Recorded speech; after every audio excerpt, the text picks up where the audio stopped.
नहीं देखा। भगवान को आपने देखा होगा मुझे पता नहीं, लेकिन बाबा ने कहा है कि आप भगवान कहाँ देखते हो मुझे पता नहीं है, लेकिन मैं तो आप सब में भगवान को देखता हूँ। भगवान हर सजीव जीव आत्मा में विराजमान है। बाबा हर सजीव आत्मा में विराजमान है। भगवान निराकार है, भगवान निर्गुण है, भगवान चैतन्य है, भगवान हवा रूपी है, भगवान जागरूक है और इस भगवत कार्य में भगवान की साक्षात उपस्थिति है। ये बाबा ने हमको भगवान का परिचय करा दिया है। मैं आपको एक अनुभव बताना चाहूँगा कि भगवान कैसे सेविका की मनोकामना पूरी करते हैं, सेविका की इच्छा पूरी करते हैं। कुमली कहीं के गांव है आपके मध्य प्रदेश में, वहाँ फत्तू सिंह ठाकुर आज वो मार्गदर्शक है, पहले मार्गदर्शक नहीं थे। तो फत्तू सिंह ठाकुर, उनकी पत्नी निर्मला बाई, ये किसी हवन कार्य में गई। नज़दीक के गांव में हवन कार्य था। हवन कार्य में जाने के बाद उनके गांव के उस हवन कार्य में कोई नहीं थे, केवल निर्मला बाई ही अकेली गई थी। हवन कार्य संपन्न हुआ, भगवत कार्य का सत्संग हुआ। उसके पश्चात अंधेरा पड़ने लगा।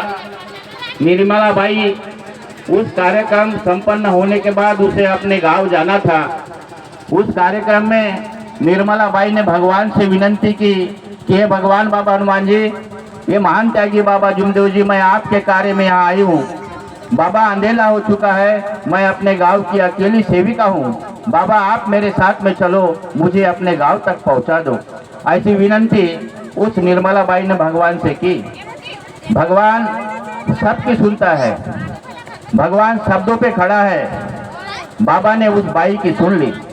जब बाई उस गांव से वह अपने गांव जाने के लिए निकली, उस गांव की सरहद पार हो गई तो एक व्यक्ति सर पे टोपी, कुर्ता और एक धोती पहना हुआ व्यक्ति निर्मला बाई के सामने सामने चलने लगा और निर्मला बाई पीछे पीछे चलने लगी।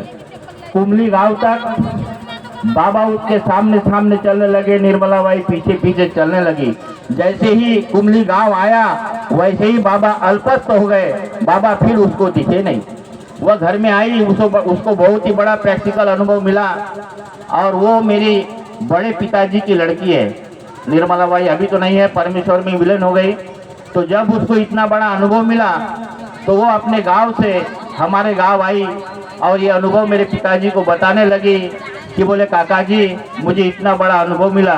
हमारे बाबूजी ने उनको कहा कि भाई बोले भगवान साक्षात है, बोले भगवान सेवकों की मनोकामना पूरी करते हैं, बोले भगवान सेवकों की इच्छा पूरी करते हैं, बोले भगवान बोले दुखी कष्टी घोर गरीब मानव के बड़े बड़े दुख और संकट को दूर करते हैं, बोले तो भगवान साक्षात है, बोले भगवान हमारे पास है, बोले भगवान अपनी इच्छा पूर्ति करते हैं, बोले। तो ये बहुत बड़ा अनुभव था। तो आप ये समझिए, यहाँ पर मैं अगर एक सेविका को देख रहा हूँ, मुझे भगवान बाबा हनुमान जी नजर आ रहे हैं। मैं एक बालक को देख रहा हूँ, मुझे बाबा नजर आ रहे हैं। मैं सेवक को देख रहा हूँ, मुझे बाबा नजर आ रहे हैं। मैं आदरणीय मंच को देखता हूँ, मुझे बाबा नजर आते हैं। बाबा चारों तरफ है।